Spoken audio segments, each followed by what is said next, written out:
परंतु हे राक्षस आहेत, राक्षस मानवरूपी राक्षस आहेत, हे माणसं नाही आहेत। माणसं जर असते तर त्यांना कुठंतरी थोडा तरी पाजर फुटला असता। संतोष अण्णा देशमुखच्या लेकरांची आठवण झाली असती, बायकोची झाली असती। अरे आईवडिलाच्या पोटी हे कसे असे इतके विदारक जन्माला आले असतील, विचारसुद्धा करू वाटत नाही। आणि देशमुख अण्णाचे फोटो काल पाहिल्यापासून इतकं भयानक कृत्य, हे दुष्कृत्य, नीच माणसं आहे, ते माणसंच नाही म्हणायचं यांना। आणि हे राजकारणी तर नाहीतच, आणि माणसाच्या अवलादी नाहीत, आणि माणसाच्या पोटी कसे आले त्यांना जन्म देणारे सुद्धा राक्षसच होते का काय माहिती। आणि संतोष अण्णा देशमुख सारख्या माणसाजवळ आणि मला वाटतं रामकृष्ण बांगर साहेबाजवळ येऊन यांचा पापाचा गाडा भरला। यांच्या विचारांचा वारसा घेऊन आपण सर्वजण मोर्चेकर बंधू आणि भगिनींनो, आज 3 महिन्यापासून सर्व महाराष्ट्र दुःखात आहे। महाराष्ट्राच्या बाहेरच्या लोकांनी सुद्धा ही हत्या पाहिली तर त्यांना सुद्धा दुःख झालेलं आहे। प्रत्येक लहान थोराची प्रतिक्रिया आहे। संतोष अण्णासारखा देव माणूस इतका नीच क्रूरपणे छळ करून मारला। परंतु मला वाटतं की संतोष अण्णा देशमुख हाडाचा समाजसेवक होते, त्यांना जिल्हा परिषद लढवायची होती, म्हणून त्यांची इतकी निर्घणपणे त्यांनी हत्या केली। आणि संतोष अण्णा देशमुख सारख्या माणसाजवळ आणि मला वाटतं रामकृष्ण बांगर साहेबाजवळ येऊन यांचा पापाचा गाडा भरला। आणि इथंच त्यांची सर्व संपलं, त्यांचं काही राहिलेलं नाही बापू आता। आणि मला वाटतं वाल्मिक कराड तर मेन आरोपी आहेच, 302 मध्ये आहे। मोक्का लागला, त्याच्यावर लागला, 8 जणांवर लागला, पण अजूनही कोण फेसबुकवर पोस्ट टाकीत असतील, कुठल्याही जाती धर्माचे असतील, हा बापू अण्णा जातीचा विषय नाही, हा राजकारणाचा विषय नाही बरं का भैया, हा विषय आहे त्यांचे आयासी रांडा पाळायच्या, खून करायचे, पैसे कमवायचे, कुणी दिल्लीत राहायचं, कुणी मुंबईत राहायचं, आणि परळीतून इथं पैसा पुरवायचा। इतकं भयानक कृत्य हे कुणीच केलं नसतं, परंतु हे राक्षस आहेत, राक्षस मानवरूपी राक्षस आहेत, हे माणसं नाही आहेत। माणसं जर असते तर त्यांना कुठंतरी थोडा तरी पाजर फुटला असता। संतोष अण्णा देशमुखच्या लेकरांची आठवण झाली असती, बायकोची झाली असती, आईवडिलाची झाली असती। अरे आईवडिलाच्या पोटी हे कसे असे इतके विदारक जन्माला आले असतील, विचारसुद्धा करू वाटत नाही। आणि देशमुख अण्णाचे फोटो काल पाहिल्यापासून इतकं भयानक वाटतंय। आत्ताच आपल्या सरांनी सांगितलं, बापू किती वेळ बोलले, पुन्हा तेच पुढं सुद्धा आणू वाटत नाही। आणि इतका शीतलला आता संताप एवढा अनावर झाला होता। भयानक कृत्य, हे दुष्कृत्य, नीच माणसं आहे, ते माणसंच नाही म्हणायचं यांना। आणि हे राजकारणी तर नाहीतच, आणि माणसाच्या अवलादी नाहीत, आणि माणसाच्या पोटी कसे आले त्यांना जन्म देणारे सुद्धा राक्षसच होते का काय माहिती। भयानक कृत्य केलंय त्यांना हे पचणार नाही।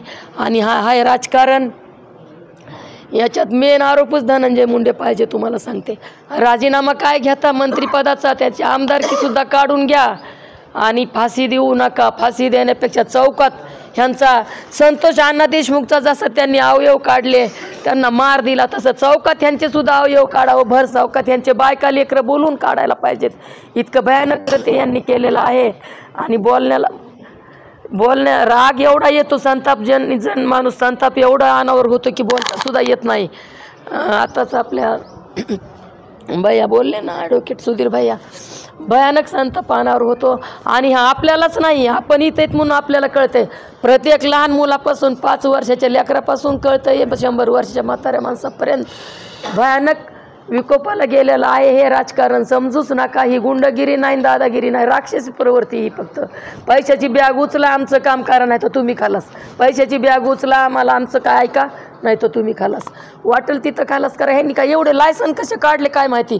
आतापर्यंत हजारो लोक मारले त्यांनी, आणि असे मारलेत की बापू, माझ्यासुद्धा भाचीचा मेवना मारलाय, भावाच्या मुलाचा साडू वसंत गीते, त्याला फक्त टेंडर मिळालं होतं परळी शहराचं, सिटी केबल नसायचे का पहिले टीव्हीचे, त्याची दुसऱ्याच्या गच्चीवर केबल जोडताना हत्या केली। पोलीस स्टेशनच त्यांच्या ताब्यात होतं, त्याच्यामुळं कुणी काहीच करू शकत नव्हतं। परंतु आता नियतीला मान्य झालं नाही, गाडा फुटून वाहून गाड्याचा चुराडा झालाय। आता प्रत्येकाच्या हृदयात त्यांच्याविषयी तीव्र अशा संतापजनक भावना निर्माण झालेल्या आहेत। आणि भर चौकात फाशी यांना द्यायची असली तर ती तिकडं कुठं कोणाच्या हाताने कुठं शासकीय इतमामात देऊ नये, द्यायची तर शिवाजी चौकात बीडच्या पुतळ्यासमोर येणाऱ्या नामांना फाशी झाली पाहिजे आणि त्यांचे कुटुंब बोलून त्यांच्यासमोर फाश्या झाल्या पाहिजे त्यांना.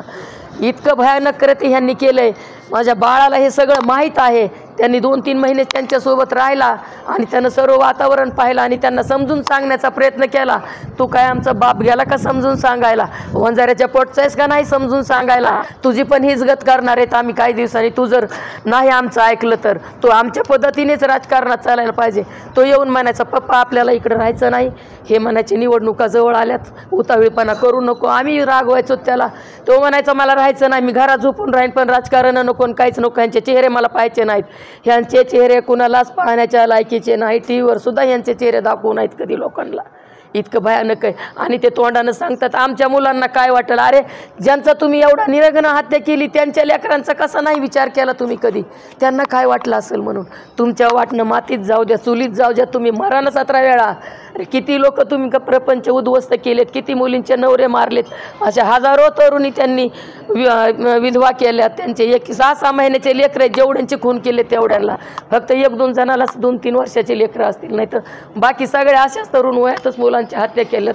त्यांना वाईट मार्गाला लावणे, वंजाऱ्याचेच पोरं जमा करणे. आपण लहान वयात मुलींचे लग्न करतो, त्यांना लेकरं होतात, नवरे कुठं ड्रायव्हिंग करतात, ड्रिंक करतात, त्याच्यात जातात. त्यांचे लेकरं सापडून ते सापड्यासाठी विष्णू चाटे नावाचा माणूस ठेवला होता त्यांनी. ज्या गावात टुकार मुलगा आहे ते घेऊन यायचं, ज्या गावात विचित्र वृत्तीचे मुलं आहे ते घेऊन यायचे आणि ह्यांच्या हाताखाली ठेवायचे. यांचं नाही ऐकलं की दुसऱ्याचे जीवन संपवायचे. यांना काय अधिकार होते? यांना भयानक फाशीची शिक्षा तर व्हायलाच पाहिजे, पण भर चौकात फाशीची शिक्षा व्हायला पाहिजे. आणि धनंजय मुंडेला सुद्धा ह्याच्यात आरोपी करायला पाहिजे. कशाची जात आली? कुठल्या जातीचे माणसं मारायचे? जातीच्या मुली लेकी सुना विधवा करायचा यांना अधिकार कोणी दिलाय? परमेश्वरांनी यांना अधिकार दिले का? जर आज बजरंग बाप्पा सोनवणे, संदीप भैया, सुरेश अण्णा आणि आव्हाड साहेब यांनी आवाज उठविला नसता तर अजूनही यांचं चालूच राहिलं असतं. ह्या 4 लोकांना इतकं मी मानते. हेच वीर पुरुष समजावं लागतील आपल्या जिल्ह्यातले, महाराष्ट्रातले.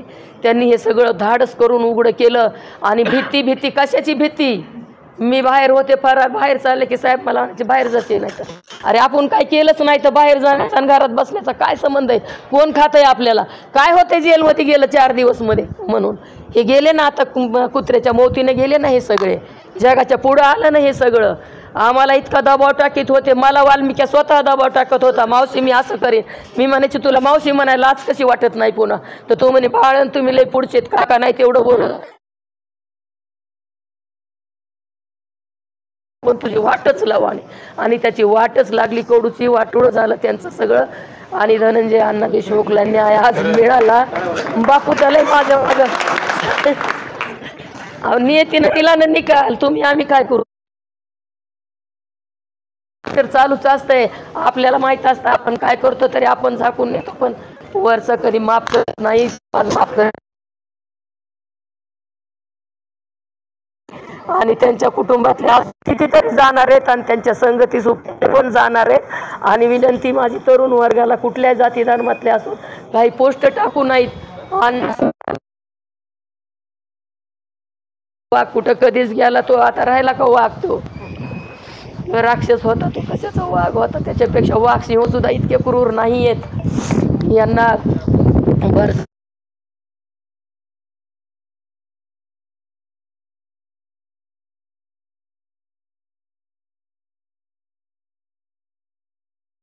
संदीप क्षीरसागरला सर्वांनाच माझी विनंती बजरंग बाप्पाला की ह्यांची आमदारकी काढून घ्या. हे राजकारणाच्या लायकीचे नाही, समाजसेवक नाहीत, हे कार्यकर्ते नाहीत, त्यांच्या रक्तात काम नाही, माणुसकी नाही, इज्जत नाही, लायकी नाही. त्यांना फक्त कोंडून राहायची सवय, बाहेर लोकांचं वाटोळ करायची सवय, लोकांच्या लेकराची आणला. ह्यांची आमदारकी काढून घ्या आणि ते परळीचं राजकारण संपून टाकावं अशी मी हात जोडून मुख्यमंत्र्यांना सुद्धा विनंती करते. एवढं बोलून थांबते. धनंजय मुंडेचं करायचं काय? देशमुख अण्णाच्या कुटुंबाला न्याय, वाल्मिकाला फाशी.